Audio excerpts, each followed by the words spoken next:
Hi everyone, good evening, and thank you for joining me on the 2025 Women on Stage Women's Day conference. My name is Gershvitz. Thank you for coming to my lecture, Compiling My Thoughts Why Writing a Tech Blog Shaped My Career. I want to start off by saying this is not a lecture about blogging, in spite of what the title may suggest.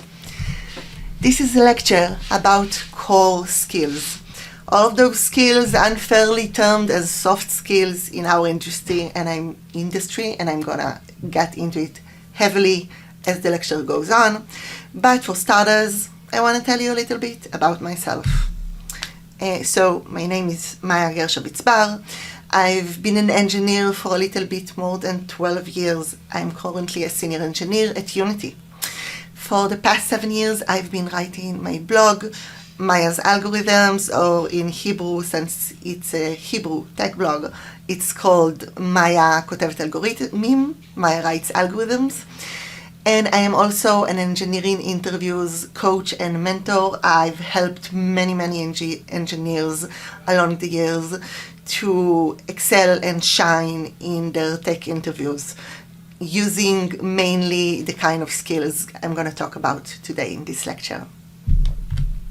Okay, so as I said, I'm going to start by drilling home the point. Why am I talking about core skills and not soft skills? Our industry usually uses soft skills as an umbrella term for all of those non-technical skills. Those are communication and organizing and managing and presenting yourself and writing, and all of those skills are seen as not as important as the technical. They are, and I think we all know that, especially as you level up your seniority in the field, you need more and more of the skills. They become more and more of your job description. But I think they are undervalued, using the word soft. A lot of women especially tend to be a little cautious about talking about them and training in them because they are considered less than. And I'm here to tell you these are the most important skills. This is the way I have advanced through the years in my career. This is how I became an actual professional senior engineer that can give impact, work with people, and drive results.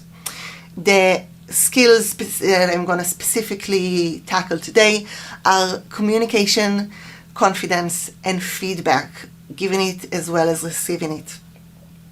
And to tie back to the subject, I want to talk about how I improved these skills, how I've worked on them by writing my tech blog. So I'm going to start with interview skills. I've interviewed a lot over the years, and as I said, I've helped many engineers with their interviews. So I can confidently say I know what I'm talking about, and writing this blog helped me immensely with my interview skills. So I'm gonna start just a little bit with the history of the blog. I started this blog 7 years ago when I was looking for a job as a mid-level engineer, my first big job search.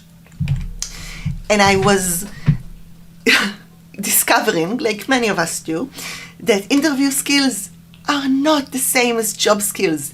They are completely different and sometimes don't seem to even reflect each other at the least. And you have a lot of mental resistance when you find that out for the first time, that you are interviewing on skills that are not what you're going to do at your job. And when I found that out, I needed somewhere to practice these skills. So the first one was communication. And my first actual struggle in interviews was expressing my thoughts clearly and concisely. I often say to my mentees who I help with engineering interviews. If you get even a lead code problem and you sit for 15 minutes and provide a perfect pen and paper solution and you haven't said anything, you've been silenced all the time, your interview was worthless. You're not gonna get good marks on giving good signals. You need to communicate your thoughts. No matter how smart you are, no matter how good of a coder you are, you need to let the interviewers and other people in general you work with what you're thinking, what is your thinking process. So, how did writing my tech blog help me express my thoughts clearly and concisely? Well, writing and rewriting and editing my thoughts on lead code problems, projects, specific technical issues helped me realize what's working and what's not working. I've done the process of editing and improving the way I express my thoughts on a subject until they come out very clear, and this process helped me when I need to talk live. It's harder than when you can write and rewrite, but it does improve your skills. You can see what's working. You can read, you can give other people to read, and you can see what's working and what's clear, not just to you, not just in your head. The second thing that many engineers are having problems with at interviews is picking up on the interviewer's intentions and redirections. Interviewers communicate with you the same way you communicate with them.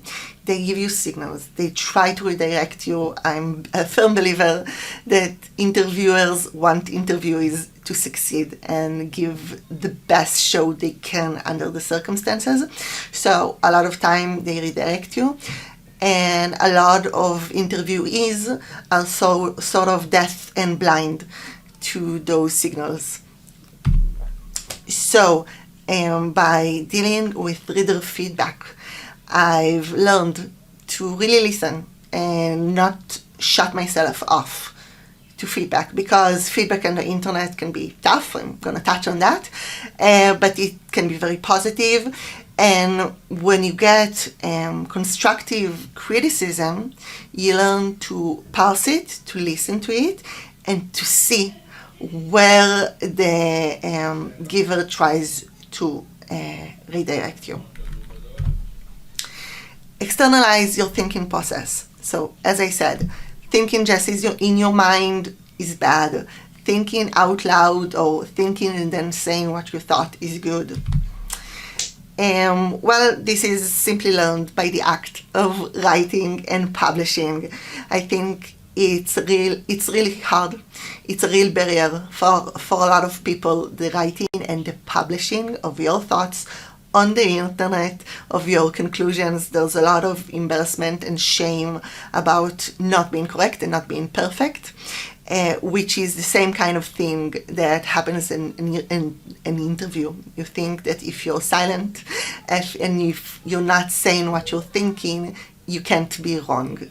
So practicing this, externalizing, putting yourself out there is really good practice. Speak like you deserve to be listened to. The next hurdle after having the courage to speak is to speak firmly and with confidence, like people should listen. This is learned by publishing. As I said, publishing, there's the hurdle of embarrassment, and the second hurdle is, why would anyone want to listen to me and know what I think? So convincing yourself, teaching yourself that your opinions are valuable and valued, help you speak in the same kind of confidence. Another part of confidence is speaking like you know what you're talking about. In an interview setting, interviewers listen to you. It's their job at this point. But still, it's not enough that they are listening. You need to work on yourself to really acknowledge that you know what you're talking about. Of course, the first step is to know what you're talking about at interviews, but I think most of us have got this part figured out. We know how to technically prep ourselves for interviews. But talking non-apologetically, talking in the way that recognizes that you do know what you're talking about. And if you don't know, you're gonna say it. If you don't know the answer, if you're not familiar with the technology, you're gonna say it. Because you know that when you speak, your words are worth listening to and that you have the knowledge. This is learned by doing the work of checking your resources, publishing when you are sure that you did the prep and you know what you're talking about. This is so hard because once you publish something on the internet, it can be alive forever. Even if you edit posts, you will make mistakes. You might make mistakes. You will make mistakes, but you will improve at checking your resources, only writing stuff that you are 100% sure of, and dealing and fixing when you made mistakes. So all of this boosts your confidence that you can be an authority of knowledge. And finally, know your worth. I think it sort of encapsulates everything that I said. This is learned from positive feedback. There's a lot of positive feedback to be found on the internet. There's a lot of positive feedback to be gained from community, which I'm going to talk a little bit about later. And it really helps you to see that your work has worth, your knowledge has worth, and what you can give is meaningful. And the last part of feedback is handling rejection. Rejection is a huge part of the process. Interviewing entails rejection. I've been rejected many, many times. And it's just part of the process, and it's something you need to really get used to and handle both gracefully and without breaking down, and being able to take what you can and move on. And the way you learn that through writing is by interacting with all of the horrible people that there are on the internet.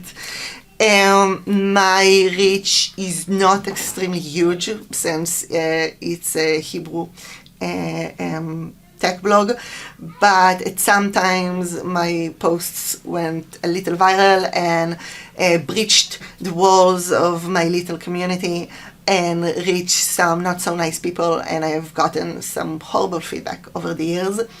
And you truly get better. It's not easy, but you truly get better in saying, well, this person opinion is worthless to me. It doesn't feel nice to get it, but I can get over it. And it's an important skill, and you really don't want the only times that you actually face rejection and people telling you you are not good enough would be at interviews. So all of this is to say that you need to integrate feedback and conclusions into your next interviews. So you need, as I said, to get the good feedback to know what you're worth. You need to learn how to ignore and release the really bad toxic feedback. But the third and most important kind of feedback is the constructive feedback. You're gonna get a lot of constructive feedback in your interviews process.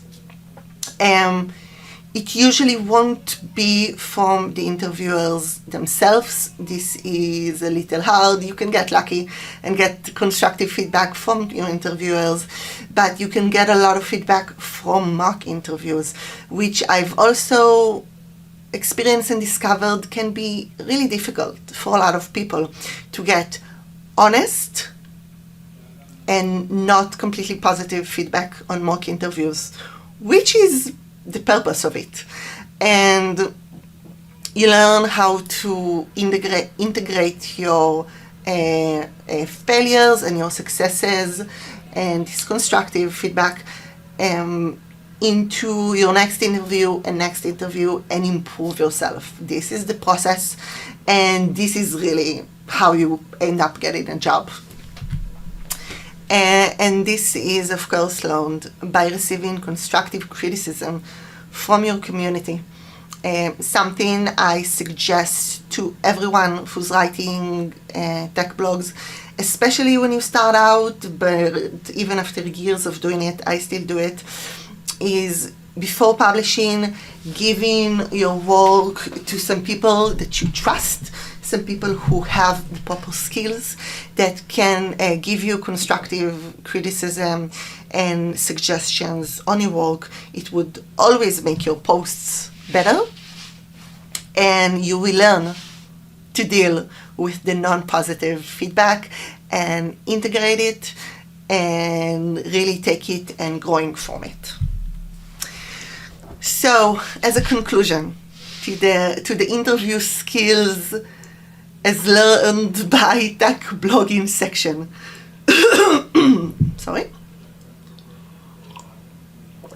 you can 100% use writing to prepare for interviews, even though it is writing and not speaking. There is so much area that is the same, and you can definitely use it to prepare. You should always get feedback on the clarity of and the quality of the way you express your thoughts. You need to make sure that you get feedback not only about how interesting or funny or brave your posts was. You need to get feedback on clarity. Did you get your point across? Can someone take this and learn a new subject from something that just you wrote? This is extremely important. And you should listen to feedback and learn to distinguish between the good and the useless. Okay, so part 2, networking and community building. I've tossed the word community a lot in this session up until now. This is because the community is a big part. The community is a big part of the wonderful experience of being a woman engineer.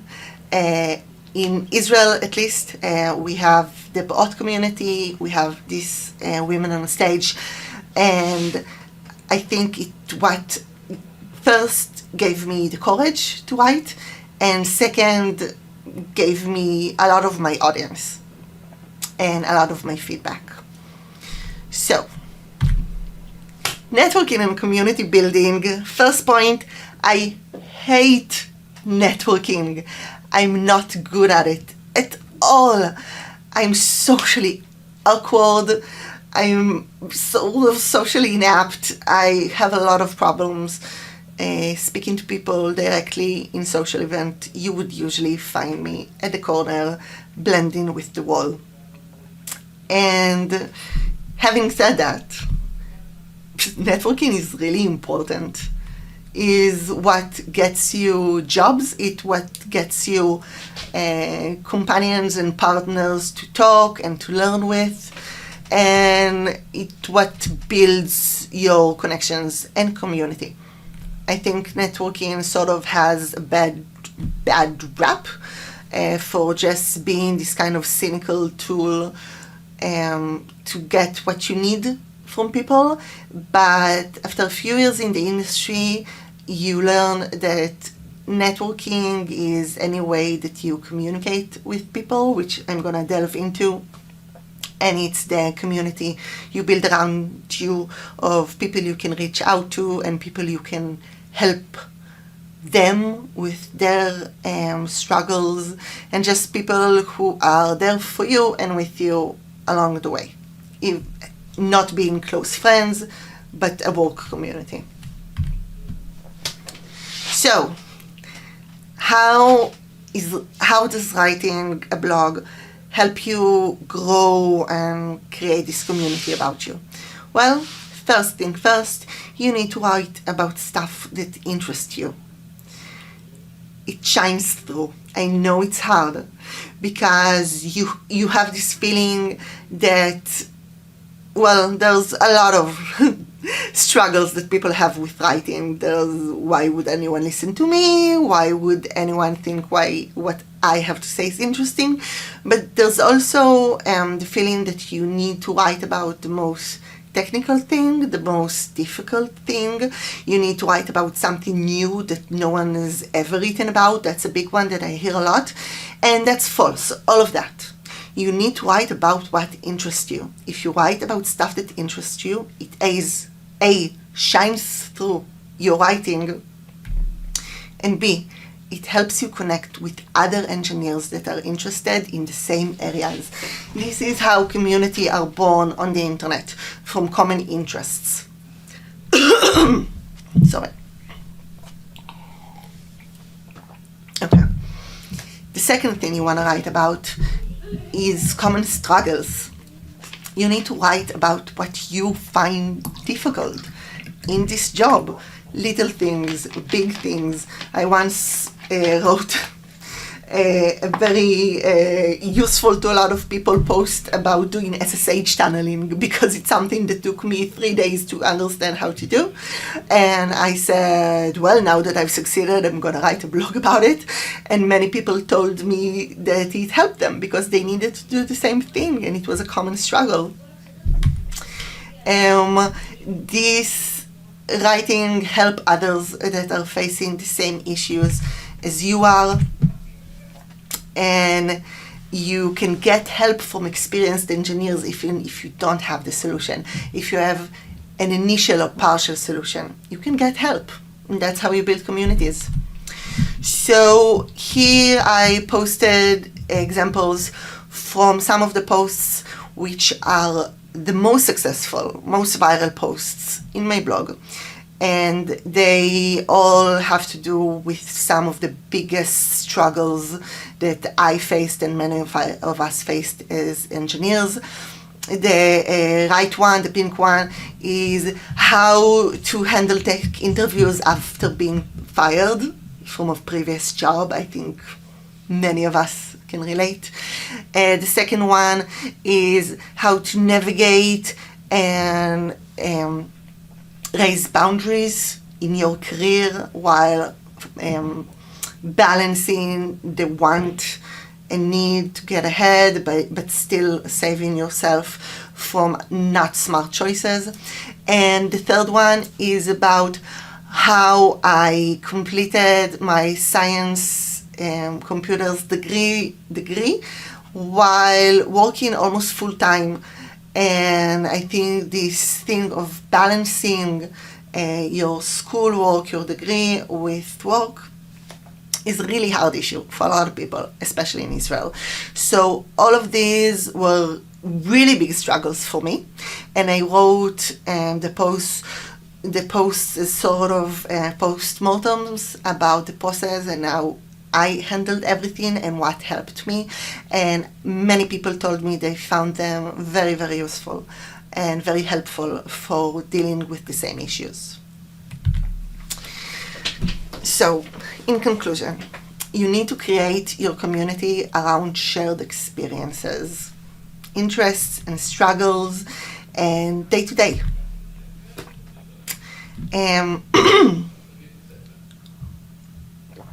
Okay.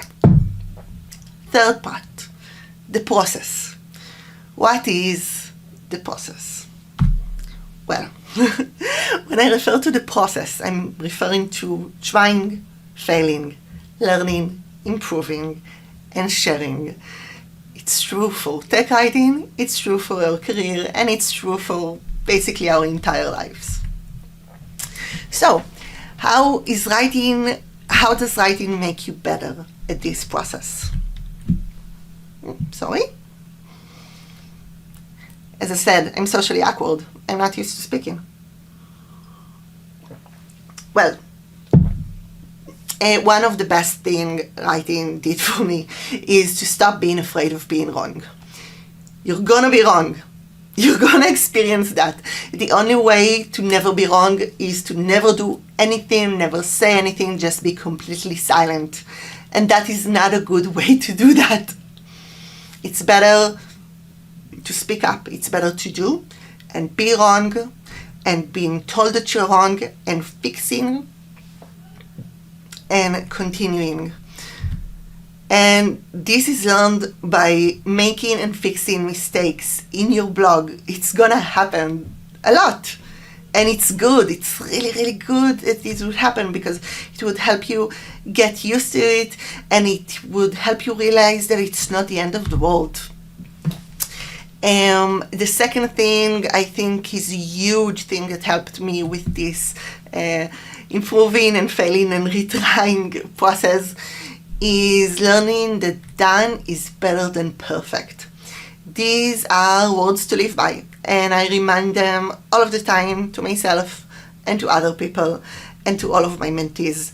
Done is better than perfect. This is the only way to break analysis paralysis and to actually execute stuff.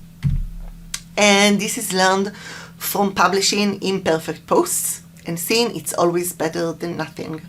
I think a very common experience is of people writing and rewriting and changing the subject and polishing and improving and never actually publishing, because we're human and nothing we do is ever gonna be perfect.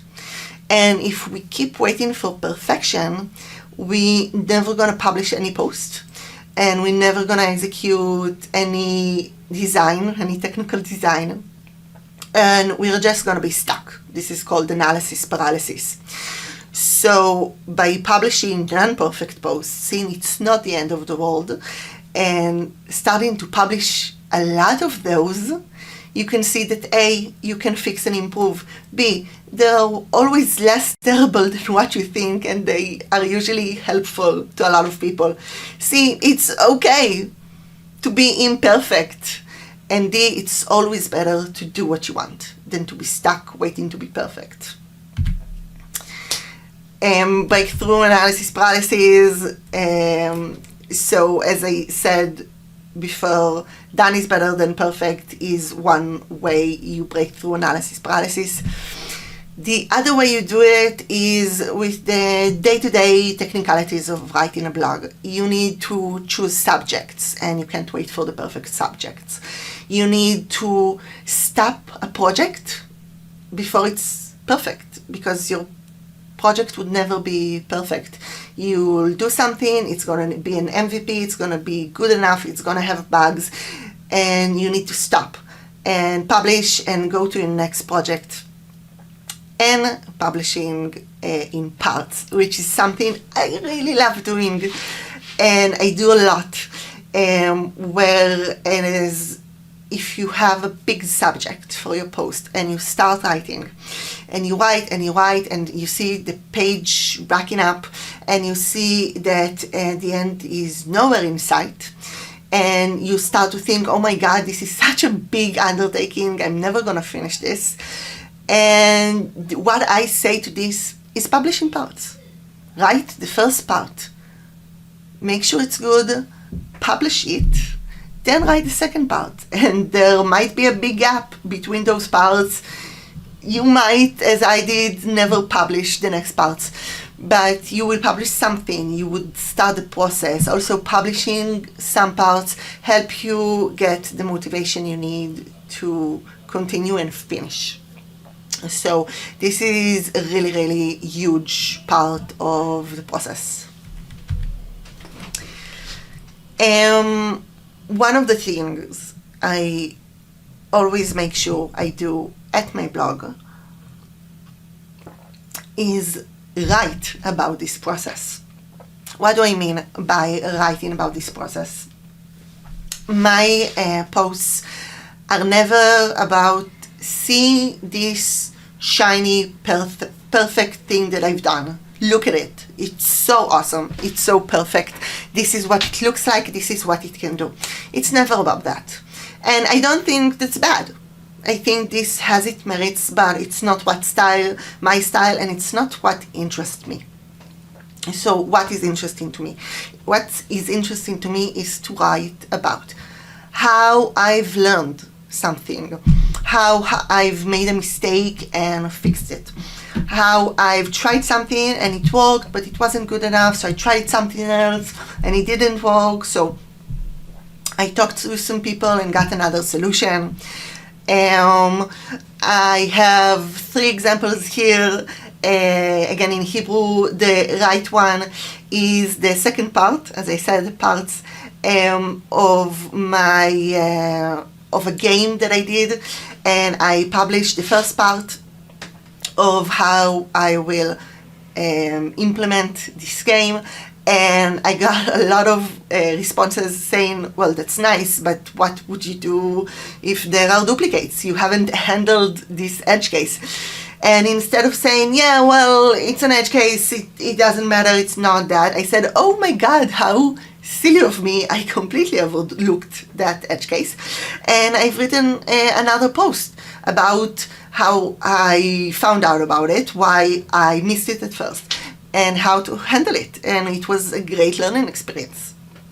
The second post with Mickey Mouse is a kind of post I do a lot lately, for the last year or so, and it's about how I work and use GenAI to create code, to build apps, what I ask, what are the responses I get, what the AI is good at, what it's not so good at, and what the AI makes easier for me and what it makes more difficult. And I have many of these kind of posts about my conversation with the AI, what I asked, what I got, and how everything shaped my work and my final project. I think this is really interesting.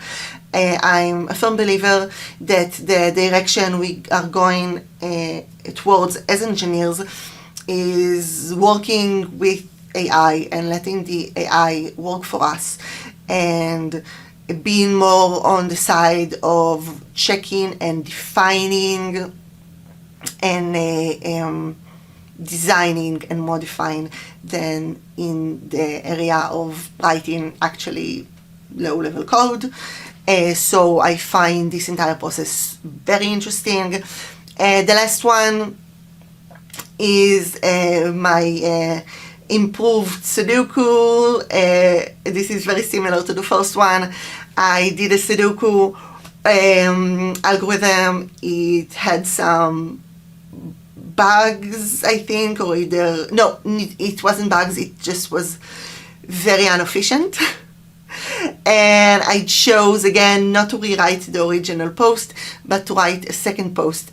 I think this is hugely important to everyone who reads my stuff, to know that no one is perfect, no matter how senior we seem, and how good at our jobs, and how much we post and get acknowledgements from the community. No one is perfect, no one is bulletproof, and we all make mistakes. And the way you advance, the way you become more senior, is not by not making mistakes, because as I said, that's impossible, but by improving and fixing your mistakes and learning from them. So, to conclude this entire presentation,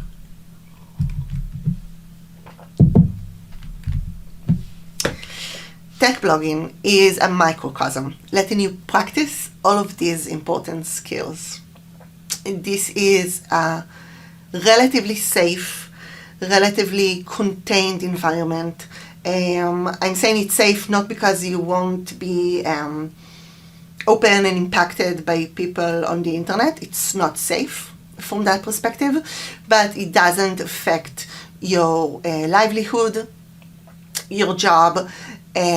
So it's a fairly safe sandbox to experiment with and to really learn and improve all of these very, very important core skills which would help you advance your career. And this last thing, if you are afraid, if you think you have nothing to say, or if you think that no one is interested, that is your reason to write. I wanted to do an entire section talking about should you write? if you're listening to this session, should you write? What are the pros? What are the cons? And how to get ideas? No, I'm not going to do that. I think we all know there's many pros to writing a tech blog. It's a wonderful experience. You gain a lot of it. But I think that at the heart of the matter is that if you're afraid, you should do it. It would grow you, it would help you, and it would improve you. And being afraid is a great reason to do something like that. These fears, not putting your head in a lion's mouth. And this means that you have an experience to share. So go forth and write. Thank you so much for listening. You can reach out on my blog, and I really hope you've taken something from this about how good is writing and about how important are core skills, not soft skills, and have a great day.